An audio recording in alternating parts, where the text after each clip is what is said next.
What's up, folks, and welcome to the Modern Truths Throwback Thursday. I'm MJ, here with Alex Storm. We're going to do what we always do on Thursdays. We're going to talk about an old school movie. So, Alex, what movie are we talking about today?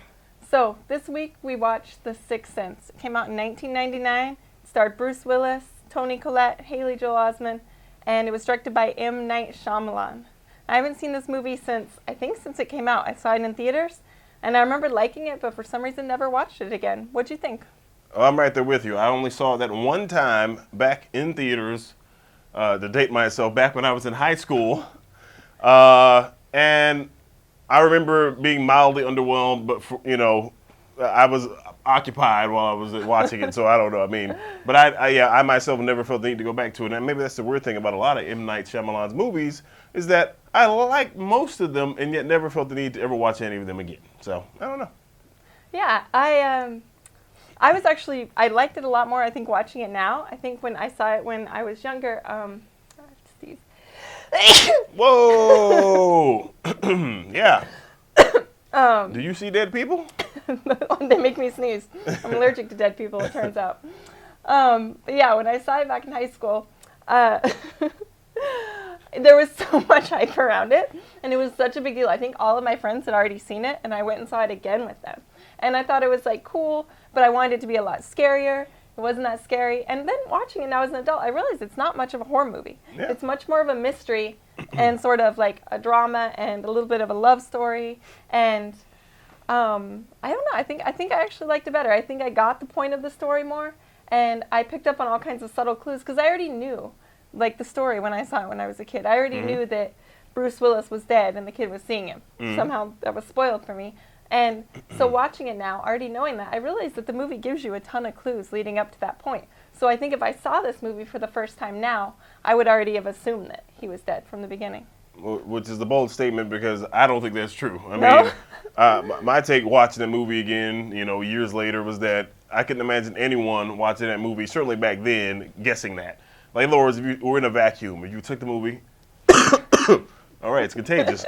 If you took the movie, you transported everyone who's ever going to see that movie back to 1999? 1999. And had them watch this movie for the first time. I don't think anyone would guess it. I just don't think. The brilliance of the twist is that all the evidence is there and no one figured it out. And anyone who was like, I figured that twist out before, they saw it, they're full of shit, basically. That's how I feel about it. Because maybe. And again, it holds up really well when you do know what happened. You can go back and watch all these details. Like, for example, Bruce Willis's character never interacts with any objects when he's talking to someone. So, when he goes to sit down with his wife on their anniversary, he steps behind the table, sits down. He never actually pulls the chair and moves it in any way. And anytime you see him interacting with any chairs or anything like that, he never moves them. He just sits down in them. Which I feel like I would notice today. I feel like I would be... No, I'm saying you might notice it today. What I'm saying is, in 1999, I wouldn't have you wouldn't have noticed noticed it. it. I feel like the audiences are more sophisticated in 2015 than they were in 1999, which is crazy because it wasn't that long ago. But this movie is so significant and so important because if you think about, even 1999 was also the year that Fight Club came out. It was a big year for really quick, crazy twists that have actually defined things that have come 15, 16 years later. There's such a significant impact on pop culture, and M. Night Shyamalan became known for being the guy who put twists in his movies. So when you went to see his movies, you were like, "What's the twist?" You're waiting for the twist the whole time, So that's what I'm saying. So now everyone is sort of conditioned to pay attention in ways that they wouldn't necessarily pay attention before to pick up on a twist if it's there. Fair enough. Yeah. Cough time. The other thing that I thought was really cool about this movie, watching it a second time, I definitely remembered crying when I saw it in theaters. And I cried again watching it this time when he's having the conversation with his mom and he's passing the message from his dead grandma. But Haley Joel Osment is actually amazing in this movie. He plays this kid so well, playing sort of a weird, awkward kid, but also very real, very authentic. His fear is very real, but also his desire to sort of help and to be normal and to be loved by his mom. It's all so believable. I'm thoroughly impressed with him as a child actor. Yeah, I think Haley Joel Osment's performance in this movie might be the best child performance I've ever seen. And that may sound like an exaggeration, but it's really not. Child actors in most movies for me are the bane of my existence. In most cases, I feel like they basically ruin movies. if they don't ruin them, they're usually the worst thing about it. This movie would not be what it is without him in it. And I have to sort of take a moment to go do an aside, because M. Night Shyamalan over the years has been known for being a really crappy actor-director. And so I think it's fascinating that in his first big movie, he has a child as a centerpiece, and this kid does one of the best kid performances ever. And then he can't direct like grown people or like anything else after it. It's such a weird thing. Like this movie, you know, people they've shit all over him in recent years. And the thing is, I kind of understand why now, having revisited this film, because if I were the age I am now and I'd watched this movie when it came out, I would have been like, I would have done exactly what everyone did when it came out. But like, this guy's the next big thing. Like, this guy is a big effing deal. This is on some other level. It's not even that I love this movie on some deep level, but the craftsmanship and just sort of, I mean, it's just really good. You know, it's just really good, really well made movie. I mean, so yeah, it's just one of those things, man. With impressive acting. Should we talk about diversity in women? Diversity in women. Diversity and women. Isn't it one of the Women's portrayal. Diversity first. Let's Go get ahead. it.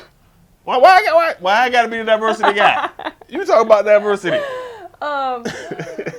Honestly, all our primary characters are white. I feel like there's a little bit of interaction with people of color, but not much. Nobody significant comes to mind. Am I right? Nothing stands out for having just watched this.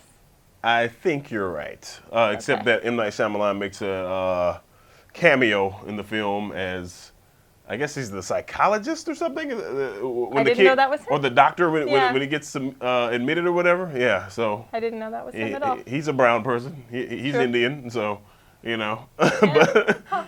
I didn't know that's cool. Yeah. Is he in all of his movies? Most of them, yeah. Now I know who he is. Can't so help but put himself in them. Well, let's just go down the list. Have you seen Signs? Yeah. You know how the main character's wife is killed by a driver? Okay, we'll leave that alone. All right. That's for a different episode of Throwback Thursday. So women portrayal in the film. The mom character, I really like. I feel like she's a single mom. That part maybe is a little sad. I don't remember there being much explanation as to why Dad's not in the picture. Which I really like, by the way. Yeah, why not? It's totally okay. Yeah, it's like, who cares? Yeah, but I feel like she portrays such a caring, good mom. I think it's like one of the sadder scenes in the movies, but it's also like another very authentic portrayal on her part, where she has the kid in the hospital and she's like, what is wrong with him? Like, something's wrong, like, fix him. And just like this like desperation is showing where she's not getting the help she needs. And so I really liked her. I feel like the portrayal of Bruce Willis's wife was good, but I felt a little weird about like her flirting with this guy at her job. I don't know. I know it'd been a year since her husband died, but I still felt a little strange about this this portrayal of her as being like sort of deceitful throughout the movie, as you're like questioning her love for Bruce Willis. And even though you see like her standing by him at the beginning and saying like, but you weren't always there for us, then I felt like that whole part maybe wasn't necessary. Do you know what I'm saying? No, I actually feel completely opposite. I think all that needed to be there for the people who didn't realize the twist. I mean, the whole point is that you're trying to understand what's going on with him. Why is she ignoring him? Why is he not being able to get through to her? And so you're just buying into the fact that she's totally like digging on someone else, and it's just like, dude, you suck, basically, right? So you have to have those interactions. You can't just have him walking up randomly and she's sitting there crying every time. Yeah, but I also feel like it wasn't necessary for her to have like another love interest at that point. Like, it wasn't a love interest. I mean, I didn't interpret it that way at all. No? I didn't interpret it as flirtation. The dude was getting all worked up and walking around, and in the first scene you see him, and she's like halfway nice to him one time. I mean, it wasn't like she was making out with the dude or going out on dates with him or something. I mean, like, I'm like, she was sitting there crying by herself at the anniversary after that the first scene happened. I mean, again, I don't know. Okay. Sitting up in the house watching videos, wedding videos and stuff. All right, fair enough. So, I don't know what movie you were watching, but the movie I was watching, she seemed like a pretty sad gal. Okay. Cool. Yeah. I guess before we go, I do want to talk about it because it's not truly a super scary horror movie, but it still is a scary movie. And this was, again, sort of an area that they lumped him into, the director. So I want to talk about the first scene, the dude in his underwear shivering and, you didn't save me. Man, that was a pretty creepy scene to me, man. Like for it to be a PG-13 horror film, I mean, there was nothing there that wouldn't bump it out of PG-13, but that was a really, like, it's something about again, lanky dude and his tidy whities sweating and making all these faces that, or just getting some of the way it was shot. It just really was like a very unsettling scene, you know, like a very unsettling way to sort of get you in the movie. And it really did a good job of like, okay, boom, all right, I'm in. What the hell's going on here? You know what I'm saying? And so, but I would say after that, like once the ghost started to become more like prevalent in the story, that's stuff I didn't really like. Like I didn't really like the way the ghost looked, and I didn't find them to be especially scary. So I disagree with you on that point. I felt like what I did remember from them in this movie and watching it again was still scary to me. Like the kid, the weird surprise kid with the back of his head blown out, like he's like, "Come see my dad's gun." So creepy to me. And the girl is vomiting, and then you go see that her like mom killed her.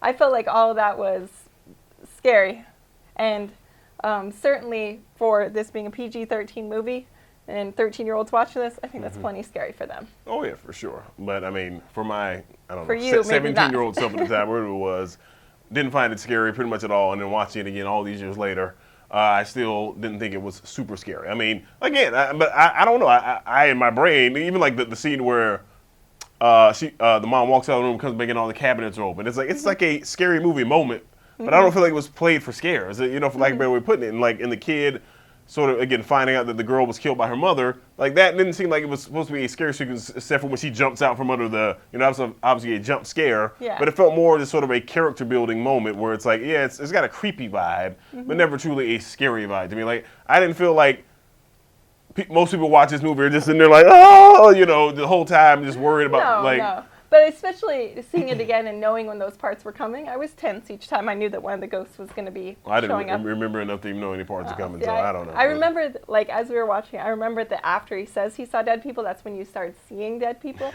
So as soon as he said that, I was like, oh, are there people jumping out right now? But I remembered that that's when we'd start seeing them, so I was ready. Well, what if we learned today I'm dead inside? You're not afraid of anything. Yeah, I'm still afraid. There you go. Get over I think that's it. All right, yeah, I guess that probably will conclude our discussion of The Sixth Sense. Again, I am MJ, and you can follow me on Twitter at TheOnlyMJ. She is... I'm Alex Storm. You can follow me at Alex Storm, TMT, as in The Modern Truth. And themoderntruth.com is where you can find all of our Throwback Thursday videos, movie discussions, and all the news you need to know. Thanks again for tuning in, folks. Take care.